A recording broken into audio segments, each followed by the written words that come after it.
আমরা এই প্রকল্পের যে কার্যক্রমগুলো বাস্তবায়ন করব, কতটুকু সবজি, কতটুকু খাবার, ভালোভাবে শেষ করতে পারবো।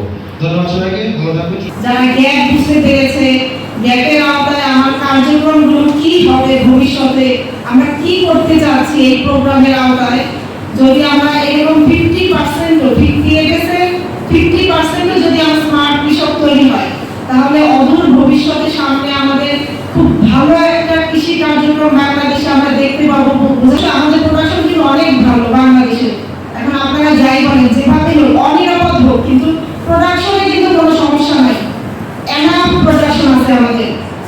এবং এখন কিন্তু মোটামুটি কৃষি ডিপার্টমেন্টের চিন্তা প্রোডাকশন নিয়ে না, কৃষি ডিপার্টমেন্টের চিন্তা হচ্ছে যে আমাদের যে প্রোডাকশন গুলো আছে সেটা নিরাপদ করা এবং নিরাপদ প্রোডাকশন গুলোকে আমরা দেশের বাইরে যেন রপ্তানি করে দেশের আর্থিক সমৃদ্ধি বৃদ্ধি করতে পারি এবং সেই সাথে মাথাপিছু আয় বৃদ্ধি করতে পারি। এটা কিন্তু এখন মূল টার্গেট।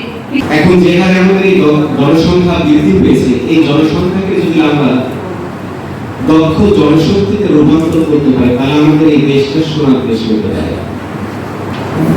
আর এই দক্ষ জনশক্তি তৈরি করার জন্য যে জিনিসটা দরকার, সবচেয়ে গুরুত্বপূর্ণ হচ্ছে মানুষের মেধা, মানসিক সৃষ্টিশীলতা।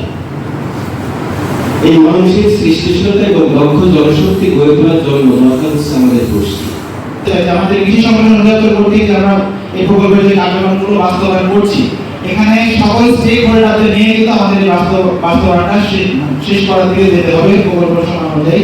এই জন্য কিন্তু আমাদের বিভিন্ন টায়ারের যে সমস্ত আজকে প্রতিনিধি রয়েছে, আমাদের জনপ্রতিনিধিদের সহায়তা লাগবে, আমাদের গণমাধ্যম কর্মীর সহায়তা লাগবে, আমাদের বিভিন্ন দপ্তরের সরকারি কর্মকর্তা আছেন, তারা তাদের মাধ্যমে, তাদের দপ্তরের মাধ্যমে আমাদের পার্টনার প্রকল্পের যে আমাদের যে কার্যক্রমগুলো এগুলো তুলে ধরতে পারবেন।